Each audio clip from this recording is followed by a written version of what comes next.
Of course, you're listening to Greg Johnson live on 95. My name is Greg Johnson. Big thanks to you, yes, you, our listeners, for listening.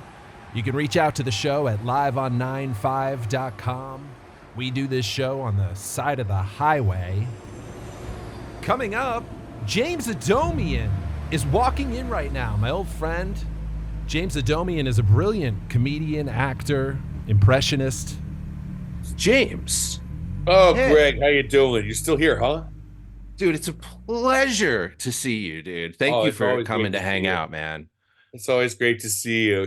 Last time you were out on the pump, but you're here inside now, huh? Do you guys have alkaline water? Yeah. It's right on that wall over there. I'm driving to Philly tonight, so thanks. I'm gonna go get some of that. How are you? Let's catch up here for a second.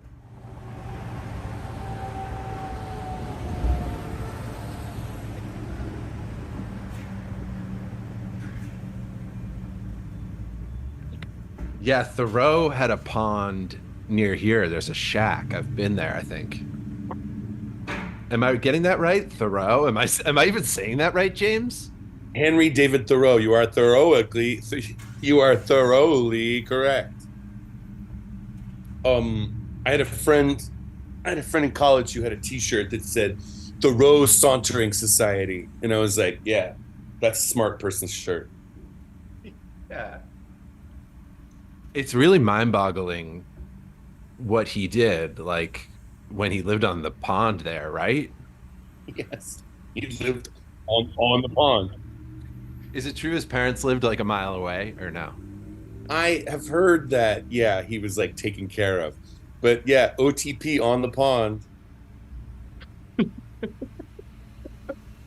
What a genius. Truly. Yeah, they don't make them like that anymore, I don't think. Or maybe like Ralph Waldo Emerson was like sponsoring him or something to just like goof off. Yeah, I could really use a sponsor slash enabler like that. Yeah, Oh, yeah. just chill out and walk and write, you know? Totally. Oh my God. There's got to be like some elite somewhere who will like pass it down to artists, right? I mean, some of these artists that you and I know, they probably have like angel investors. Yes. But I think they're only going to go for people that they've heard about from NPR. Yeah. They're going to be like, I heard a clip of one of your very soft voiced stand-up appearances on All Things Considered. It was referenced on the NPR afternoon drive show, and I just thought, who better to leave my fortune to? How's Johnson? How's Greg? Dude, I'm doing okay. I mean, like, uh, I'm pretty good. You know, I can't really complain. It's really good to connect because I don't honestly don't socialize with a lot of people. I don't know if that sounds extreme, but you know, I do see friends and family on the weekends and stuff, but um, you know, I'm pretty like just alone and stuff. How are you though? How are you doing? That's great. That's great. I'm glad that you're alone. I'm glad Dude, that I'll you do. tell you anything you need. I live with my wife, so I that's see. yeah. I'm glad that you have people on the weekends. You have your like work release on the weekends. I tried Um, doing stand-up comedy in Boston. I will say this, yeah. James, because you might be interested. And I found it to be great and very pleasurable, but I didn't like the social aspect. I couldn't hang out. I don't even know. I don't want to hang out. You want to Uh go in like a surgical strike. Do your set, get your laughs, and then put the shades back on and be like, I'm back to the woods. yeah, yeah. That's my rule. I got to get back to the woods before the next calendar day. Dude, I didn't expect to talk to you about this, but do you know who Jimmy Tingle is? Yes, I don't know him, but I know the name. I think he was mentioned a lot in the local famous comic, and he was mentioned a lot in like a documentary about the Boston stand-up scene that I watched. Yeah, yeah. I think Bobcat Goldthwait made a movie with him in it, and like He was at the show I did, and he said, "Nice set." That's That's the only reason I brought it up. I was like, "Wow!" And my buddy goes, "Tingle time." that's you're on the way to being the next Stephen Wright. Yeah, I do. Yeah, I think I maybe I should just.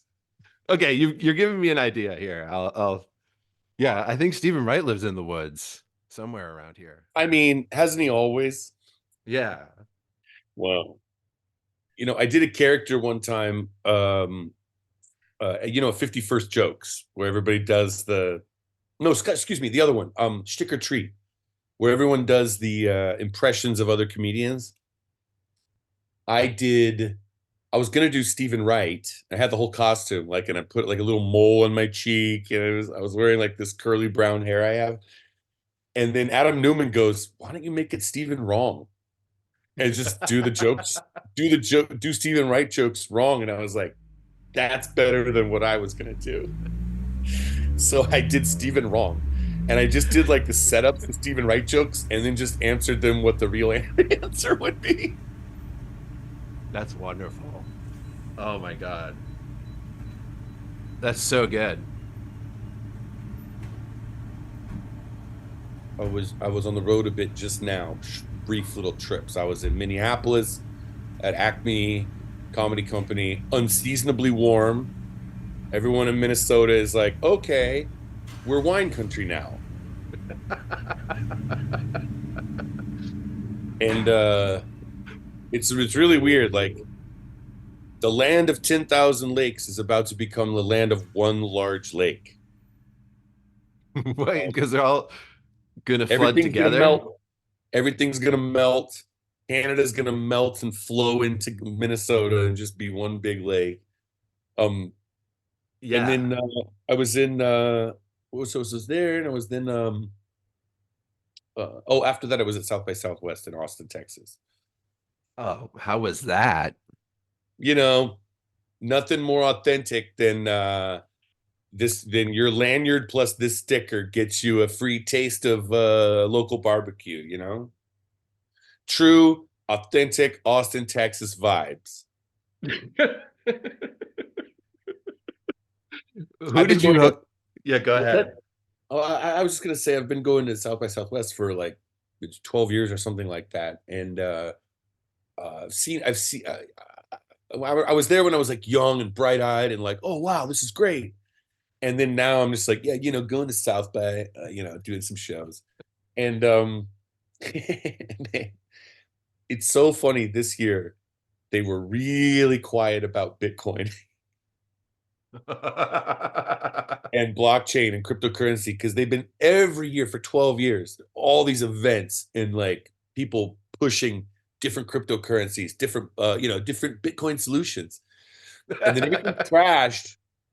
And like now apparently the price is really high. Bitcoin's way up, of course, but when they picked all the panels 6 months ago, it was at its lowest point. So there was nobody was talking about it. It's so weird. Wow. Had they leaned really heavy on that in the past? What was the peak?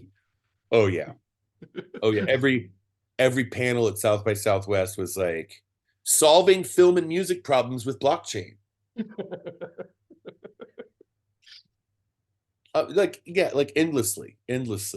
There's this whole language they have internally there. It's very interesting, the hype machine that goes into and comes out of South by Southwest, where you have like NFT hustlers. Now it's all AI. You have AI hustlers. Like if you're not already hooked, like physically hooked into an artificial intelligence, then you're losing customers.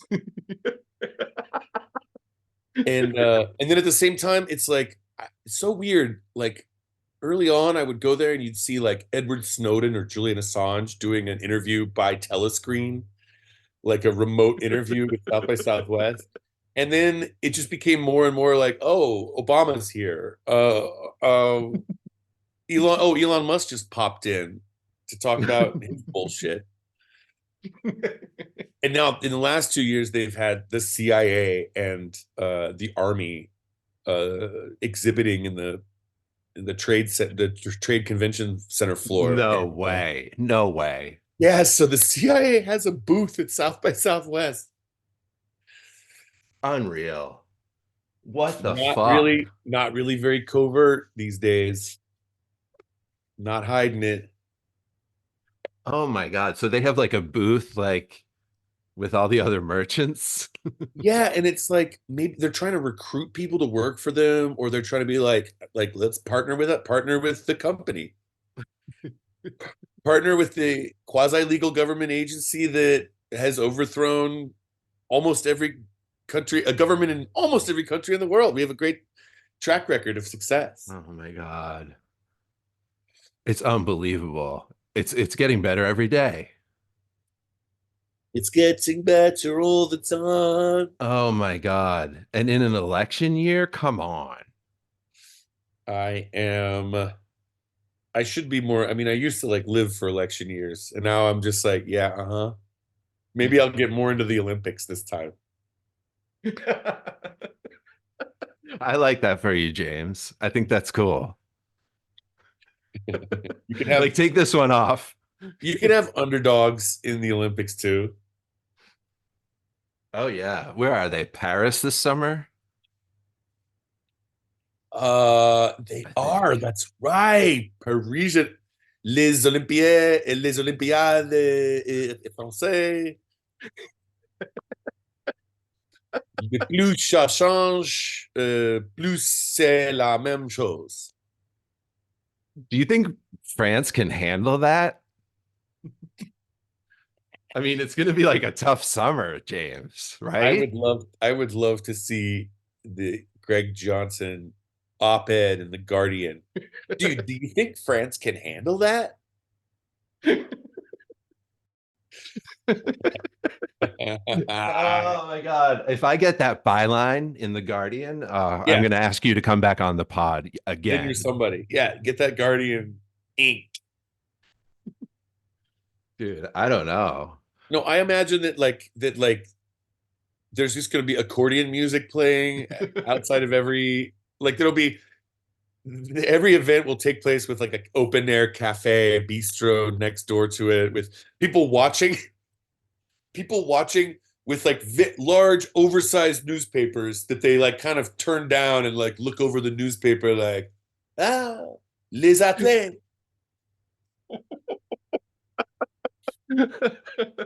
Les équestriens. Oh, ouais, c'est vrai. Oh, les Olympiques. Yeah, accordion music, fucking And bistros fucking, outside. When yeah, the man. they finish the 400-meter race, it finishes in like a cobblestone open plaza. And when they reach the finish line, there's a bunch of pigeons that fly away.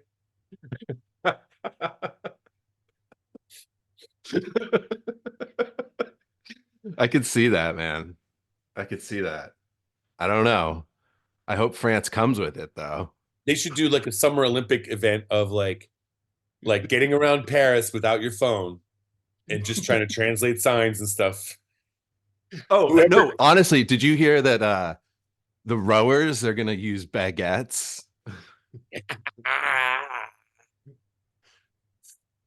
um, yeah, whoever can get from the Arc de Triomphe in a circuit all the way around to La Moulin Rouge without using a cell phone or a map, they win. They win the heart. They win the hearts of the Olympics. The Moulin Rouge. The race to the Moulin Rouge. I've only been to Paris once, and I never studied French, but I like I'm okay at picking up like tourist languages, like just enough to get around and. I feel like you would be good at that because you're also a good mimic. Like, do you Yeah, I find can that imitate like things, but then I get myself into this trap where I sound good enough. I sound good enough that people think I can speak the language. So I get a barrage of the actual language back at me. Because we went into a place trying to get sunscreen in this little boutique health store in Paris, and I walk in and I go, je voudrais crème solaire. And then she comes back like, and I was like, and she was like, oh, yeah, yes, this sunscreen, right here. I was like, I was just being polite. Je voudrais this, je voudrais that. I know how to get around like that. Je voudrais un bière.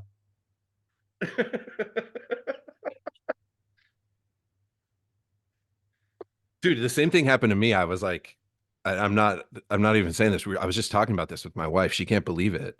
I went to France when I was like 18, and like a few people thought I was French. I couldn't. It was such a weird experience. Right. Well, you looked a little bit sad, young and sad. Yeah, that's exactly how I looked just there. Oh my God, dude. Can you do that with Spanish? Yeah, sí, más mejor en español. En español puedo, puedo hablar tal bueno como un turista. Um, puedo hablar sobre mucho, puedo decir nada. Like I can talk about lots of things, but I can't really say anything. Who did you hook up with down in South by Southwest? I just mean, did you meet up with any comedians that you know and like, or is that part of the fun? There were a lot of them. I ran into Dax Shepard, Karen Kilgariff, Gerard Carmichael, and they were, I think those three were just there as famous people doing like movies and stuff, like with their sunglasses on, trying not to be recognized. And I saw Tone Bell and Dulce Sloan and Joe DeRosa and Wow. Rel Battle. Who else was there? Oh, Besser. I was on a show with Matt Besser and Christina Catherine Martinez, and yeah, it was a good crew down there. Yeah, that's amazing. And did you I bet your stand-up killed. I just want to throw that in there. I'll throw in a lot of like praise and plugs for your stand-up, I want to say, when before I post this. Yeah, I had a fun time. I did a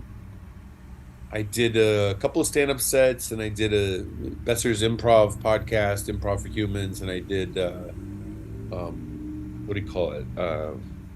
I did my Orson Welles show for the first time. I did like South by Southwest presents the Orson Welles Roast of Hollywood. That's amazing. I look just like him. I got a size 60 tuxedo and a white beard and my own real hair just like slicked back. And I had a cape, of course, had a black cape and a cigar.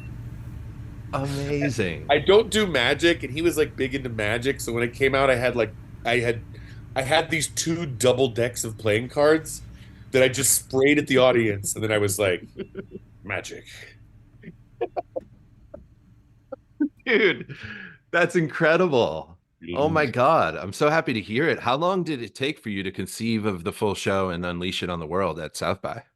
I kind of pulled it together in like 3 days, per usual, and it can probably it shows, but it'll edit down. It'll edit down to something that looks a lot more professional when I edit it and make it look correct. Oh my gosh. I'm seeing like a world tour. Have you ever thought about touring with your impressions and having hologram celebrities on stage? Have I thought of putting hologram celebrities on stage? I don't know. Well, it might not be what you're going for. You mean like do the impression and then have like a well, let's be honest, a large language model, artificial intelligence, chat GPT. No. James, what I'm trying to tell you is if you're not in the AI game yet, you're way behind, bro. You're an artist and you don't have AI reps. Whenever I watch a YouTube video or something, I have to sit through these ads of these guys that are like, we've all heard of AI, but if you're not doing, if artificial intelligence is one thing, but if you're not doing what do you call it, enhanced reality artificial intelligence, then you're leaving dollars on the table. Follow my program. It's like it's the same. You remember like back in the 90s, it was that guy that would he would be like, the third way to make money that I stumbled onto, but it was like infomercials. But now instead of infomercials, there's these fucking loud guys that attack you when you would just want to watch some. I want to watch some like YouTube video about how to fix my garbage disposal or whatever. And I got to sit through a pitch for AI blockchain bullshit.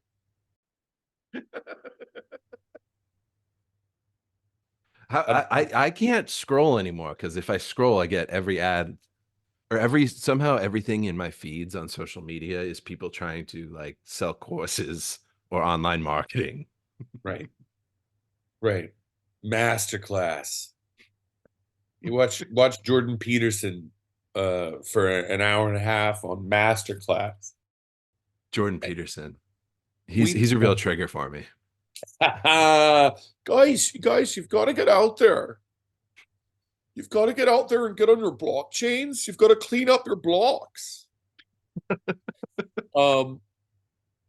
Yeah, I mean, I don't know. Social media sucks. I'm trying to figure out how to use it again. I'm not using Twitter anymore, and as soon as I have the time, I'm gonna delete it. And so I gotta do that. I just figure I need half a day to do it the right way. And then Instagram is worse than it was, but it's just still there. And then Threads, same thing as Instagram, but more text and less pictures. Yeah, I don't know. And then there's Blue Sky. There's Blue Sky. You feeling the blue sky? No, I don't have that one. What is that? Have you beheld the blue sky? I thought that Blue Sky was Threads. I'm way out of it. I'm out of it, bro. No, they're two different things. Threads is Meta. Threads is Facebook. Threads is Instagram. You're still in that silo. Blue Sky is set up to like make you think that it's independent, but it's the same. It's the same Silicon Valley like matrix of power, slightly differently configured. So it's what's his name? It's Jack Dorsey, who used to be the owner of Twitter. It's his venture. It's just his venture to try to be like the better Twitter 2.0 or whatever. Wait, what do we think of Jack Dorsey and Biz Stone? I wonder where Biz Stone is. Great name. Yeah. Where you at, Biz? Bluesky.biz.stone. I always liked Jack Dorsey because he was trying really hard to look like Alan Watts. And whenever you heard a news story about him, he was just going and like meditating. He was just like, it was always like Jack Dorsey, who has been meditating in the woods for 10 months. And you'd see a picture of him, and it looked like they had just like dragged him out from underneath a Bodhi tree.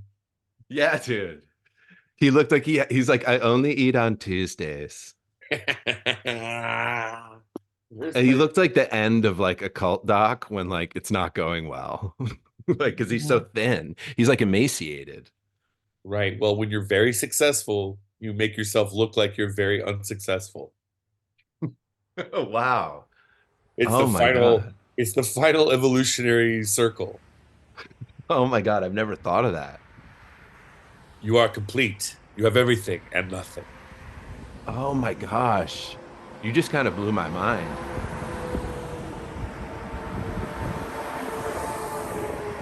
Hey, I remember one summer I saw you in New York and you were way ahead of the game leaving Facebook. You were like, I'm getting out of there. And this was like 2011. Yeah, but then like they made me get back on Facebook. It's ridiculous. Like it didn't work because I left Facebook like just because I was angry at how their business practices. Because they were like, hey, we're gonna make everything worse and we're gonna force you to say yes to it. And their whole business model is like, you're gonna agree to us forcing you to do something. And this is just the way it is now.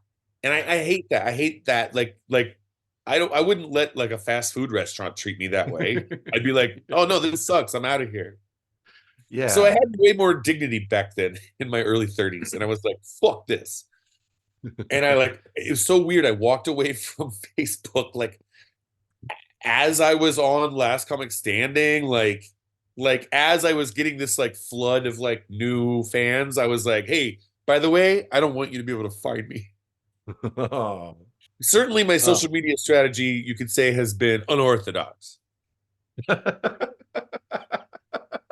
And then an agent, like I had an agent, like, I don't know, 5 years after that, that was like, you have to have a Facebook account. And so he forced me to, and then like signed me up for it himself. And then like now I don't know, I can't control, I don't know how to redo the settings on it. It's just like there. It, Oh. I don't necessarily have all the login information. I see these guys that are like killing it at the offstage game where they're like, you got to have your mailing list auto-tuned to your fucking Facebook subscribers. And I'm like, I don't even have the logins for some of these pages. Yeah. But so I never log out from like one device so that it's always like reposting what I put on Instagram. You got to make sure your search engine optimization is fucking calibrated to your web 3.0 search results. And I'm like, look, I my search engine is like de-optimized. It's like designed to make me look bad. I have done like zero of that shit. I'm trying to think like how can I like pick up the pieces? How can I like pick up the pieces of this like house fire that I was a part of this year? Yeah. One of my goals this year is to like put together like something, a mailing list, a website, something that like maybe like 100 people will pay attention to. I get that. I have such a mental block with that, so I can totally empathize with what you're talking about, man. Hey, I'm all on stage, I'm authentic. I'm a live stage phenomenon. Yeah, I'm for like I'm real. like I'm like true original version Burning Man. I'm the playa. I'm there like for the time that I'm there, and then I disappear. Dude, yes. James, no I'm one organic, understands me like you do. organic, bespoke, analog. Oba, Oba, babe. Fucking A. I love that, man. OTP, Oba, Oba, OTP. Organic, bespoke, analog on the pond. You know what I'm saying? Oh my God. That's amazing.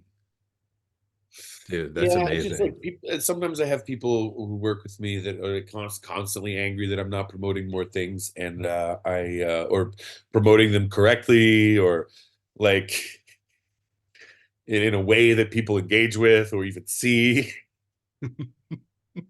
And yeah, I'm trying to be better about it. Trying to be better about it. I thought 14 years ago, I thought like, oh, I'll be the vanguard. I'll be the first of many who leaves Facebook, becomes like stage first, live first, performance first, lead with the funny. Everything will follow the funny. And oh my God, the very obvious, predictable lessons I've learned. Like, no, people don't live human lives in the real world anymore. Everything is filtered through a computer. Why why would I think it would have ever been anything else? Well, I mean, there's honor though. There's dignity in it. Like not Oh to yeah, not to there's zag, but like I brought this up because at the time I thought, oh man, that's great. And then I gotta say something. The after like the documentaries I've seen about the 2016 election and how complicit Facebook was in that, I don't know how personally myself I can be a part of that silo. yeah. Yeah, they're not good. It's so funny right now as we speak. Congress, like the House of Representatives voted to ban TikTok, Yeah. and the Congress is like following suit. And then there's this like, I usually don't engage with like cable news. It's like propaganda for slightly older people than me. And like it's really for like middle level, like mid-year Gen X and above. And I'm like the youngest Gen X, so it's like CNN doesn't reach me. And but like I check in with them in the hotel and stuff, and it's just this hour we're going to be talking to some experts from the deep state about why we need to get on board with like banning TikTok. and, and there's like older people actually think like, oh, TikTok, that's the real problem. And I'm like, yeah, sure, okay. Creatively, I don't like it. Aesthetically, I hate the vertical videos. I hate the short form stupidity. I never liked it like as a vehicle for comedy, but like, oh, I was never gonna outlaw it. What? Yeah, man. Uh, and then Wrong it's like, priorities. and then it's like, well, okay, what about this government that does dragnet spying on everyone in the country and the entire world that we still like? I didn't forget that just because you stopped putting in the news. I remember those news stories. And I know you didn't stop doing it because like that would have made the news. And you didn't even like they didn't even say sorry. Like there were some hearings. I remember there was like hearings occasionally. Like Ron Wyden would hold hearings in the Senate or something. Like, yeah, occasionally like some kind of hearings, and then like they would send guys up from the spying agencies to just like obviously stonewall them disrespectfully. And I was watching that. Like you can't. I was a viewer of those proceedings. I know it was you made it so boring that I wasn't supposed to watch it, but sometimes I find the most boring things to be the most interesting things. So yes, I watched a lot of those hearings, and I watched how you lied to everyone. And I remember the news stories about how the NSA, oh no, excuse me, the CIA spied on the U.S. Senate, which to me is a high treason. But I know we're not allowed to say those kinds of things. I get it. I understand. Wow. It's so funny that like TikTok bad, and it's like right for doing the same things that you guys are doing in Northern Virginia and Maryland, and what your partners in Silicon Valley are doing in the private sector angle. I say ban it all. I say tear it all down. Anarcho-socialism. I say go anarcho-primitive socialism, and then go like everybody needs to communicate like with like USB drives that are buried, that are left in certain key places in the woods at construction sites. So you say eliminate all social media, but then you have a system with USB drives that you want to install? Yeah, it's like a physical network. It's an air gap physical network. You know what I mean? You want to find out about my shows? I released 50 USB sticks into your city in the week before. We'll see how many of them don't immediately end up in city trash cans. Like in the sewers. Right. No, I like the idea. I'm all in. I have always thought that would be a hilarious way to release like an album or a what do you call it? A stand-up special. Put something out just on like USB drives or like burned Blu-ray discs or something, and just like randomly put them out there. Maybe with clues, maybe with not. No clues at all. Just like, hey, if you find it, you see it. Take your album. We should rent like a Cadillac, and out of the trunk, you can like sell the USBs and the burnt DVDs. Yeah, that always works. Like sell it to the line at like a comedy store or whatever. Yeah, or you can sell it like on the street and be like, hey, you want to hear my comedy? put these headphones on. It's too dangerous for the internet. And they won't let me play it out here on the street. Listen to my comedy. I think that works. That could be good. It could be huge. It could be huge in a very like micro way. Yeah.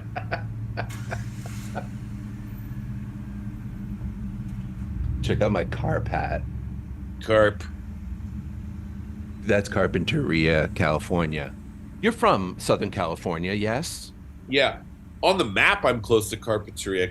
Compared to you in Massachusetts, yes, I'm close to Carpinteria, but it would be if I left here right now, it would be like I forget if maybe an hour and a half if there's no traffic, but there always is, so it's more like 2.5 hours maybe to get up there. Cool. Uh, Carpinteria is Near Summerland. yeah. I'm trying to remember if it's right above or right below Santa Barbara. Yeah, it's right below, I think. It's right below Santa Barbara. Yeah, I got a Yeah. good friend in Santa Barbara. Um, Not to I know brag. Carpinteria from our long lost friend, our recently departed friend Trevor Moore. That's mostly how I knew that town. Oh my From gosh. Did he, what was his connection to Carpinteria? he had a place over there. Oh, that's where it was in Carp. Oh my God, I didn't know that, James.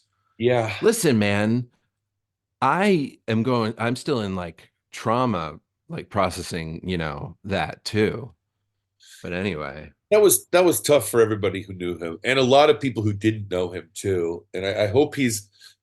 I really think that there should be a movie, like a documentary movie about his comedy career, his life, and I hope there's time to. I mean, I hope with time that happens. definitely. Yeah. Um, he deserves it, and I think there's a lot of people that loved him who knew him, and even like way more people who didn't know him who loved him. Yeah. And he was so funny. He made so many people's lives so much better just from how funny he was. And fearless. Like he was like this merry prankster. Like he was like a classic like fool in the sense of he would say whatever he wanted to more powerful people. He was so smart. He was so smart, and that usually meant he was acting stupider than everyone around him. I miss him all the time. I miss him all the time. Sometimes something will happen in the world, and I'll be like, "Oh, I gotta call Trevor. Oh, fuck, I can't call Trevor about this." I know. I know. It happens all the time, like current events and stuff. Yeah, it's been 2.5 years since he passed, and there's always something that happens where I'm like, I gotta get Trevor's take on this. Fuck. I know. Oh my God. I feel the same way. And I never yeah, I never chat about it, but or no, what am I saying? I talk to Sam Brown all the time, so that's great. Sam Brown actually visited me here, so that was cool with his baby. That was a really cool Yeah, visit. because his family's in Massachusetts too, I think. Yeah, and his but they live in like, they live in LA. I Yeah, I mean that was the hard part of that was that like how great he was for everyone who knew him live, but also like the many people that didn't know him who were like so sad over that, and still are obviously. Yeah, yeah. Uh, I went like that week that he had died. I had just gotten over COVID, and then like the first day that I tested negative, like that night he passed away, I guess. And so I was still like physically recovering from COVID, and but also I drank quite a bit that week. Like I should have like taken a few days off like post COVID to like get some vitamins and minerals pumping the correct way, but like I went straight from COVID to like, oh, I'm drinking whiskey every day, every night. Uh, so I was like really sad. And I was like really sad one of those nights after he passed away, and I was like sitting outside my apartment looking at the stars, just thinking about the moon, like thinking about Trevor for like hours, drinking like I had like 3 tall boys in my backpack, like just like drinking the way we would have, me and Trevor, when we were younger. Mm-hmm. And I swear to God, I was sitting there looking at the moon after like hours of this, and I saw a shooting star, big, bright, low altitude shooting star, just dip right over the moon. Oh my And it was like, God. what? There's moments like that. There's moments like that. He came to me in a dream once, shortly after he had passed.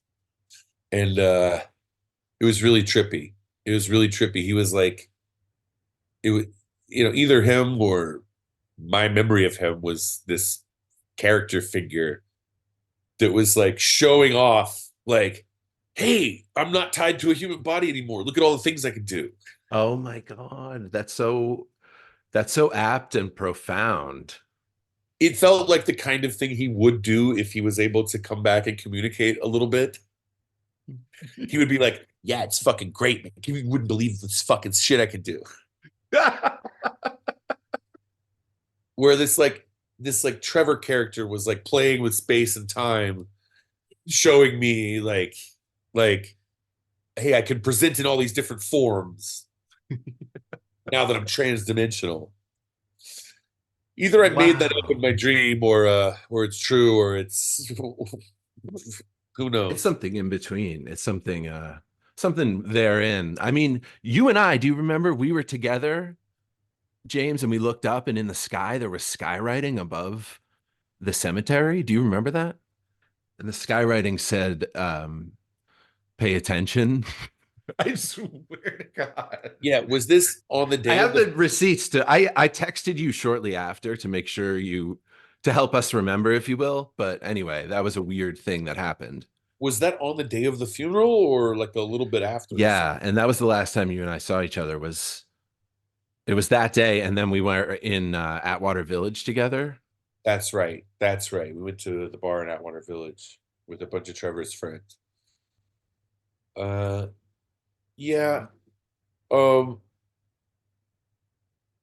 I miss the guy.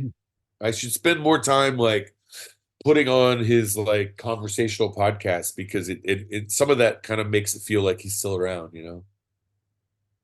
Yeah, I have a tough time, but I think I'll come to a point where I would like to do that as well. Because I was on something with him, James, like 2 weeks before it happened. He had one of his Twitch shows on a Friday night.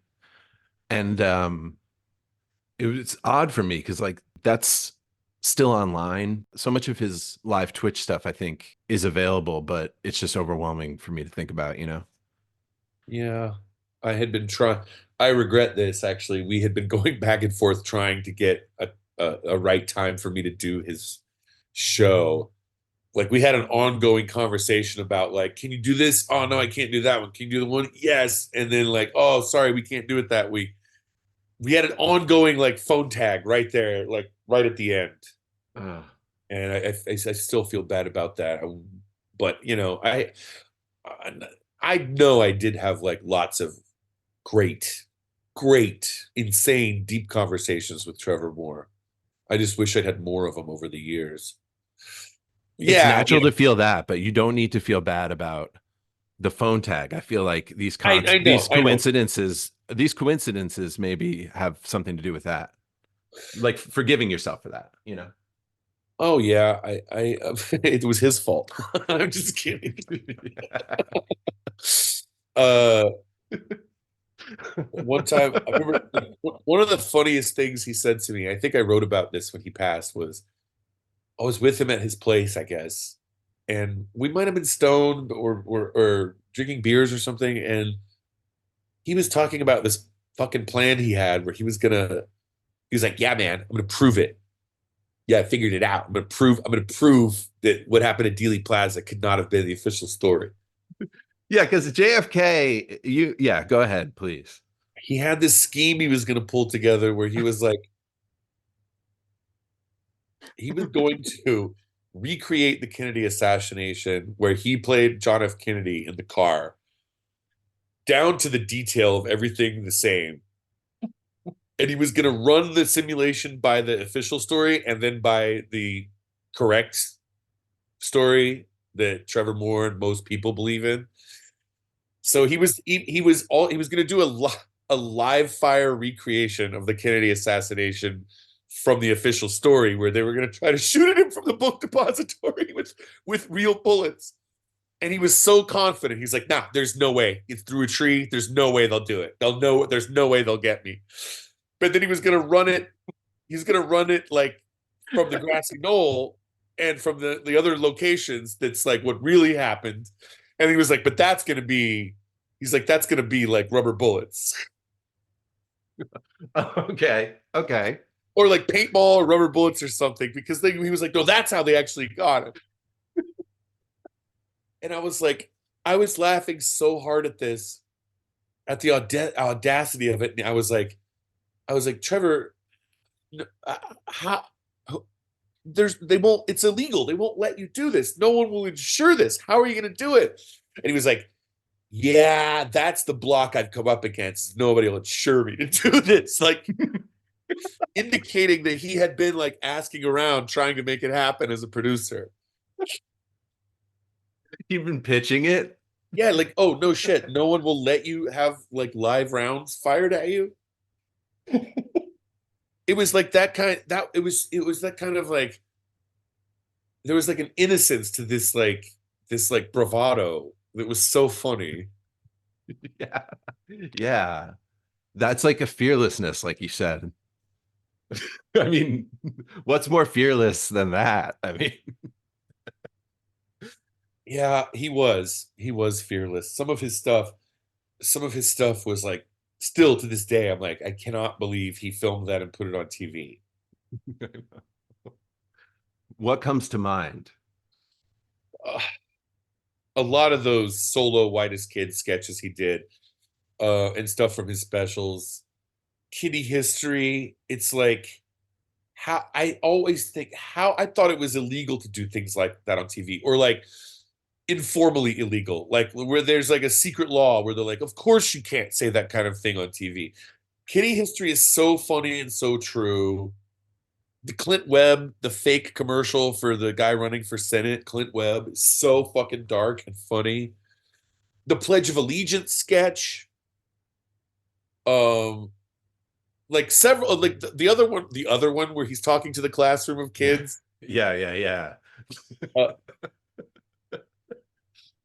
yeah, Oh my it God. was very dangerous, and I think there should be some kind of effort to like release his government files, because I know they're out there. It's not possible that they didn't have any files on him. They had to have something. It would be in the public interest for us to see what it was. Do you think like the CIA has files on Trevor?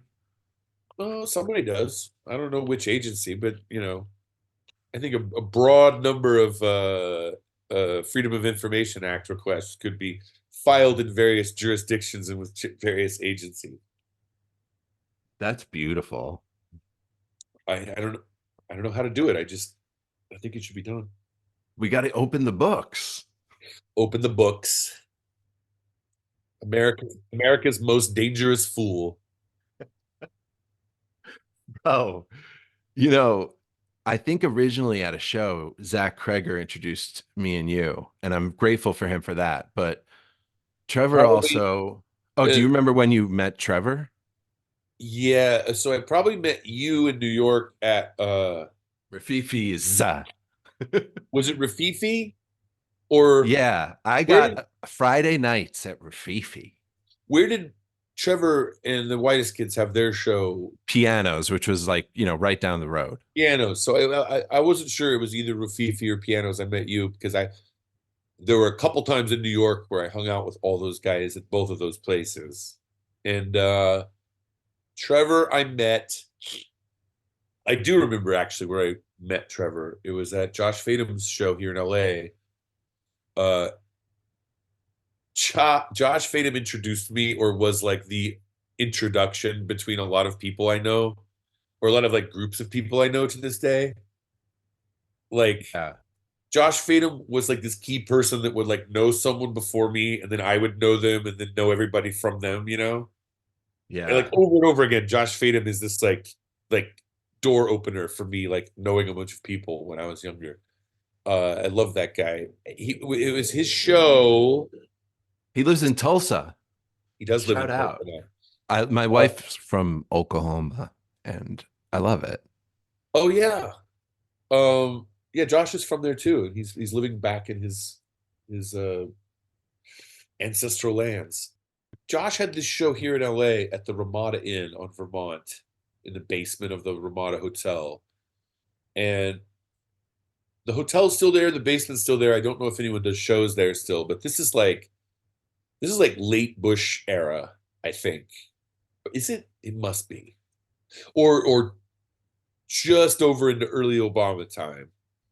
Um no, that's right. It was 2008, so it was the election that Obama came in on. That's when I met him, and he came in with Zach, I think, and they saw my set at the end of Josh's show, and then we just hung out for hours afterwards. And like Trevor and I were just immediately best friends, talking That's about awesome. everything. Fast friends, they say. Uh, Talking about everything. Like, yeah, it was funny, man. Oh, you ever come to New York, man? Oh, what do you think of this? Yeah, your impression of him is uncanny, James. He would do that. He would like he would breathe in through his teeth sometimes if he said something controversial, like, I don't think it's real. Yeah.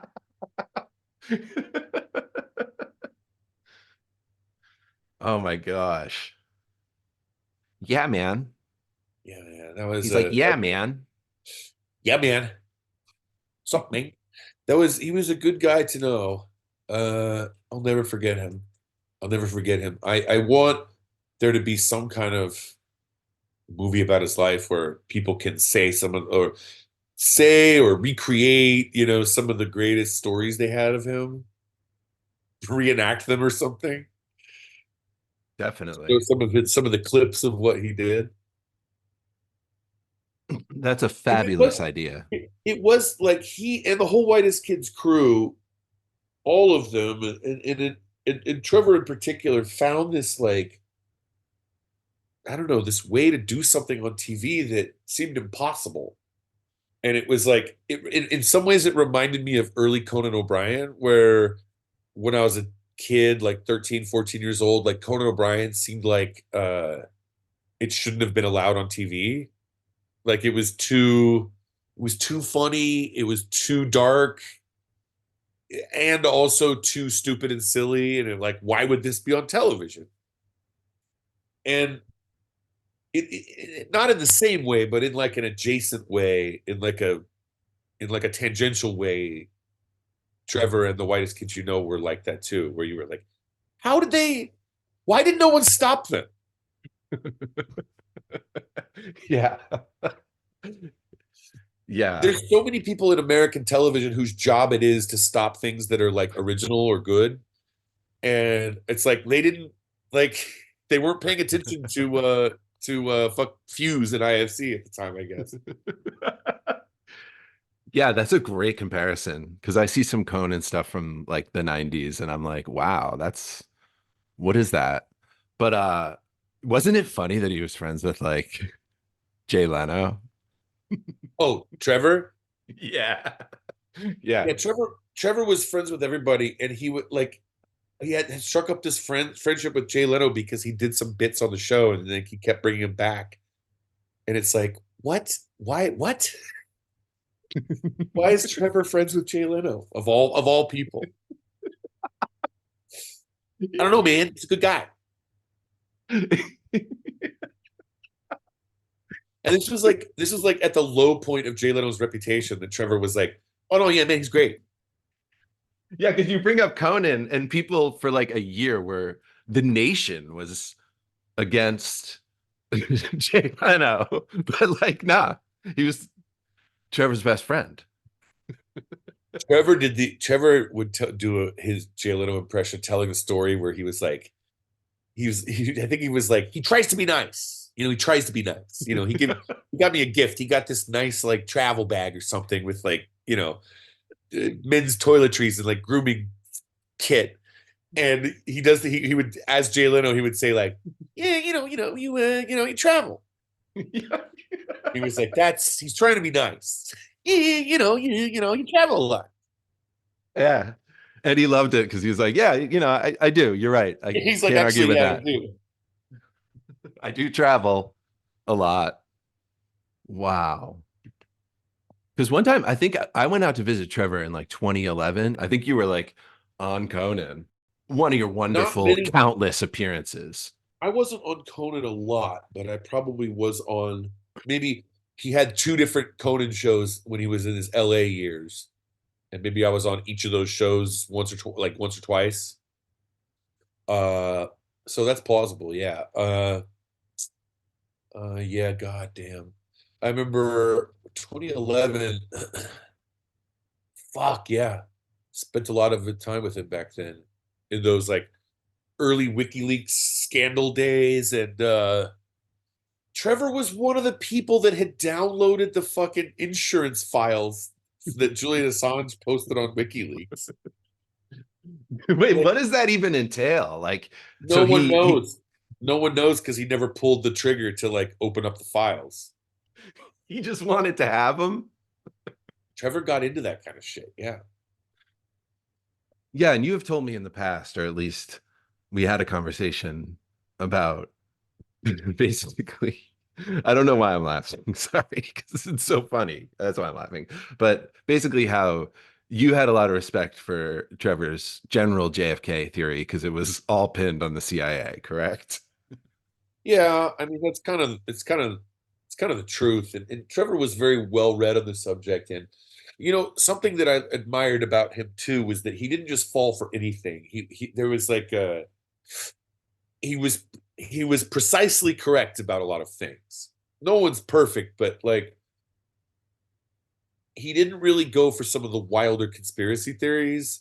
Uh, the David Icke stuff, lizard people, and I tended to agree with him where he was like some of that is deliberately put out there to like confuse people. Or like, hey, you believe this, you'll believe this bullshit. Like, let's get you into Hitler's aliens or whatever. Yeah, it's like throwing them off, trying to throw them Yeah. off. And he didn't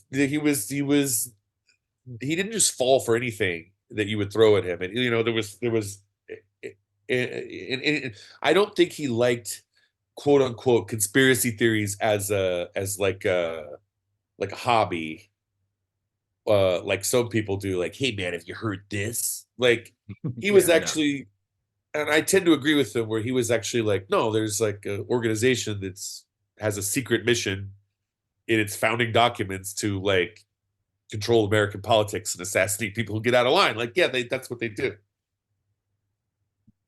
CIA Yeah. does it.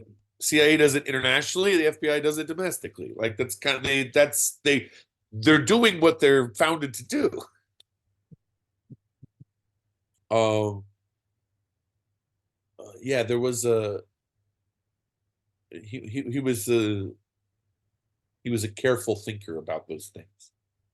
Yes, totally. Like precisely philosophical. Like he understood that we're always being lied to, but he wasn't like constantly afraid or paranoid, like some people get. He was kind of like impish about it, and he would really test to see what he could get away with saying. Yeah, he was like staying on top of it. I think in some ways he didn't really do stand up, but I think aside from that, there's something about him that reminds me of what I know of Bill Hicks also, that where he was like testing what he was able to say comedically. Like, yeah, you can't outlaw me saying this, but let's see how far I can go.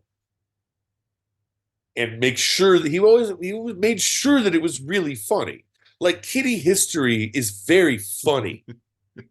And it's also like it's like a series of Robin Hood arrows shot into a bullseye and then shot into each other over and over again in the center of the eye of the beast. About like what really happened in this country. And it's Yeah. so stupid, it's so silly, and he had like a very unique mind to think in that way and be so funny about it. Yeah, totally. I mean, perfectly said. All of that is it's so perfectly said. Hey, listen, I don't want to keep you too much longer, James, because I really appreciate this and stuff. Always. Dude, it's great connecting with you. There was like 50 other things I want to, obviously say about Trevor. Hey, what I think this will be the pod. We'll start a pod about it maybe. Or you want to see a movie about it. I think you would be the perfect person to direct it. Well, if I direct it, it'll certainly never get made. And I need a I need to come up with like a shadow figure name that's not my name. That's like a pen name that I can like do so that people go like, "Oh, okay, yeah, we can fund this project." Somebody will fund it. Are you kidding me? But I With didn't. I'm Bitcoin. not the person who knew him the best. I think it should be like a collaborative thing, or there should be like a filmmaker that does it that knows a lot of people who knew him from different parts of his life, I guess. Yeah, I Anyway, think it's fantastic. No, you're right. I think he deserves it. And it doesn't have to happen now. It can happen some other time. Hey, What do we got? so listen, man, I got to rapid fire you here because I can't keep you here forever. It's so Sure. nice of you to spend time with me. It's a But pleasure. I have a few, fan questions here. I hope if it gets too personal, you can always pass. Okay. Okay, Are question these number from one. are these your questions or like from people that have sent them in? They're from the fans. Okay. From the fans. Sure. I wrote them. They're from me, James. I figure. I figure. Let's be honest. Do you remember where you were when Jesse the Body Ventura was elected into office? Yeah, I was in college, November 1998. That's Is great. that right? Yes. I was a freshman in college, November 1998, which is incidentally the first election I voted uh in California, the first election at the age of 18. So yeah, I was 18 and it was shocking that he could win. I think he was in the Reform Party at the time, which I thought like that's so fucking cool. We've got a third party and it's winning. And I mean, I followed everything from that moment. Like when the mainstream media didn't want me to win. They didn't want me to be. The mainstream media in Minnesota, that's the Star Tribune, and that's the tyrant of Lake Wobegon. Garrison Keeler, big media, Minnesota, they tried to tear me down. But dude, do you think he's a viable vice president candidate, James, at this I point? follow-up question, happy to answer it. I think Robert Kennedy is not by himself a winnable character. I think actually Jesse Ventura helps Robert Kennedy a lot if he's on the ticket. And I'm not just saying that because I would then parlay that into doing Jesse Ventura for a year. Of course I would. But like that would Jesse Ventura is a lot better than Robert Kennedy on a lot of issues. And they disagree on a lot of shit. And Jesse Ventura, where they disagree, Jesse Ventura is right. So yes, I've already been talking to Anthony Atamanuik about doing a fucking Robert Kennedy, Jesse Ventura traveling show Oh, yes, if they please. run together. Oh my gosh, That would please. be that would be a true like American circus if that happened. I would be champing at the bit. I mean, I would start booking dates as soon as they announced. Oh my God. What are some of do you have like favorite memories from when you and Anthony toured together Oh the God, last election cycle or whatever? you saw some of that, right? Yeah, I mean it was a phenomenon. Did you see us do it live? I never did. I'm sorry. So we did. Well, that's all right. We did Trump versus Bernie, uh, in 2015, 16, and then again in 2019, 20 for both of those elections. And 2015, it started out kind of raw where we didn't know what we were doing. And I heard Tony Atamanuik was doing a Donald Trump impression. And like sight unseen, I was like, well, I know if Anthony Atamanuik is doing Donald Trump, it's going to be the darkest, most insane version of Donald Trump. And I was already doing Bernie Sanders. So I called him up and I was like, hey, Tony, I'm going to be in New York in a couple weeks. Let's do like a Trump Bernie debate. And he's like, yes, great. He set up the recording and everything. And it took off because that was the debate people wanted to see, of course, in real life. So it was like we're this like offering this like shadow reality of what should have been. And it was And it happened overnight. kind of Took off. like we Yeah. filmed, we did one show at UCB in New York, and our costumes were kind of primitive back then. And it was so funny. And we didn't even do it wasn't even our own show. We just closed the show at UCB. We did like 30 minutes. Yeah, you just went into UCB and they were like, yeah, go we ahead. booked it, but we closed the show with us as the closing act, and we did like half an hour, and it was so funny. We filmed it, it went viral, and then we were like, well, we got to do a tour. We have to do this over and over again. And we went on tour not knowing how to do this, and I had never seen someone do a comedic debate like one-on-one for over an hour as like a touring show. No, it's a first of its kind. It was very interesting. It's unlike anything else I did because we would improvise it, and then we wrote it as we improvised it, city to city. Like if something was funny and it worked, we would put it into the show just by remembering it. And so we basically wrote it by doing it on stage, improvising it first. And that was insane fun. That was insane fun. It was so ridiculous. I mean, the riffs we got into as Trump and Bernie. And then we did a musical number at the end of it. Because you got to get off, you have to have a dismount. You got to get off stage somehow. Look, you're a real dum-dum. Donald, you're a real dum-dum. You got a bucket of shit for a brain, Donald. Bernie, listen, Bernie. Oh my God. Yeah, that was so fun. We did, we had a special that was on a network no one had or knew how to get, Fusion, that doesn't exist anymore. And that was the only people that would pay us to do a special. And so we had this special on Fusion, and then to promote it, we went on At Midnight on Comedy Central, and which obviously is a much bigger network. And to this day, everyone thinks that the Comedy Central appearance is the actual special. They're both online, but the thing we did to promote the thing we were doing got way more views, way more attention. And we were only scheduled for half an hour because At Midnight was a half-hour show. We start doing it, and the president of Comedy Central comes running downstairs from his office, we find out, goes to our agents and goes, and to the other executives, like, keep this going. Go for a full hour. We'll cancel what was going to come after this. This is a full hour that airs tonight. And we'll double the money we're going to pay him. And then he goes to my agent. I guess Tony and I had the same agent at the time, and he goes, how come you didn't pitch? Why are you doing this on Fusion? How come you didn't pitch this to us? And he was like, we did. You said no. And so we went a full hour on Comedy Central, like not planning to, like just right there. We were like, okay, we'll do it.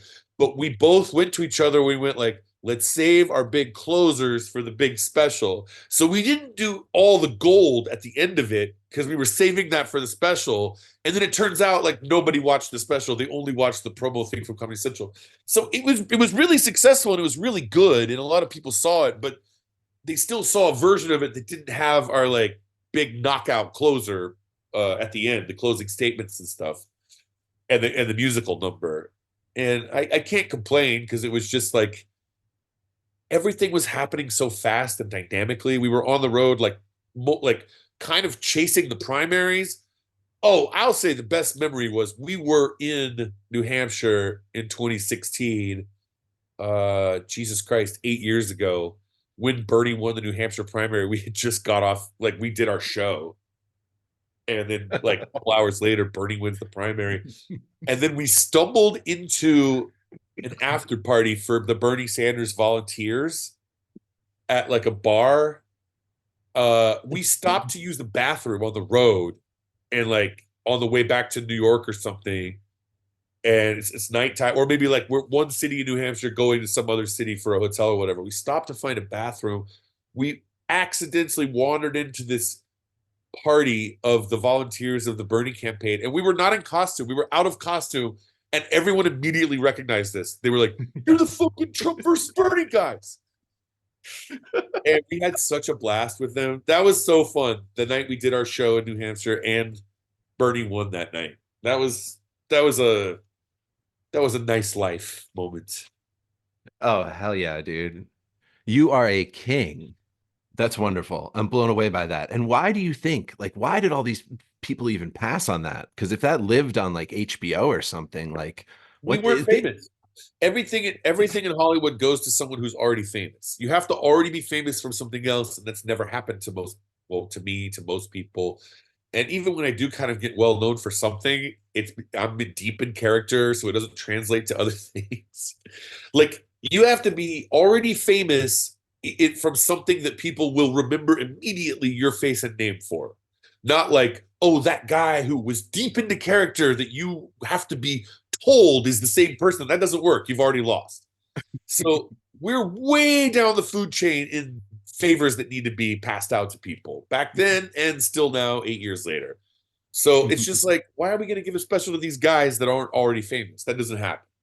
So that's just the way it is. That's the geography. That's the topography. That's the cartography, if you know. Yeah, dude, I know. I know, bro. But you were white hot famous like at that time. Those were good days. Those were good days.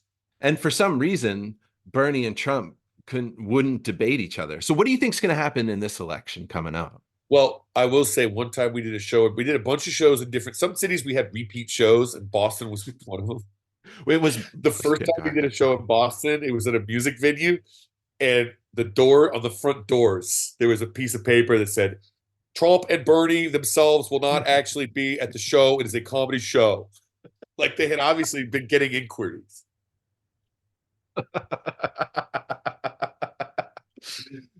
I mean, you could have fooled people. You guys are so good at it. You could have fooled people even in the audience. Like, wow. To answer your question, I have no idea what's going to happen this year. It's so up in the air. It's not a two-way race. It's a three-way, it's a 3, 4, or 5-way race, depending on how you poll it and whether Cornel West gets on the ballot in some states. Maybe even a 6-way race, depending on how many fucking people. That's not, but Robert Kennedy might get into the debates like Ross Perot. That's the thing, because he's running at higher than Perot levels of support. And so you might have like a real 3-way election like 1992 or 1998, the Minnesota governor's race. Oh. So any poll that is just Trump versus Biden is not worth paying attention to. You have to pay attention to at least 3-way polls, 4-way, 5-way, 6-way polls. That's the true polls that everyone should be paying attention to in every state. And you have 2 candidates that are very, very old from the 2 major parties. It's very difficult to predict. But don't you think Trump's going to go to jail? There's a chance. There's a chance. There's a big chance of political violence.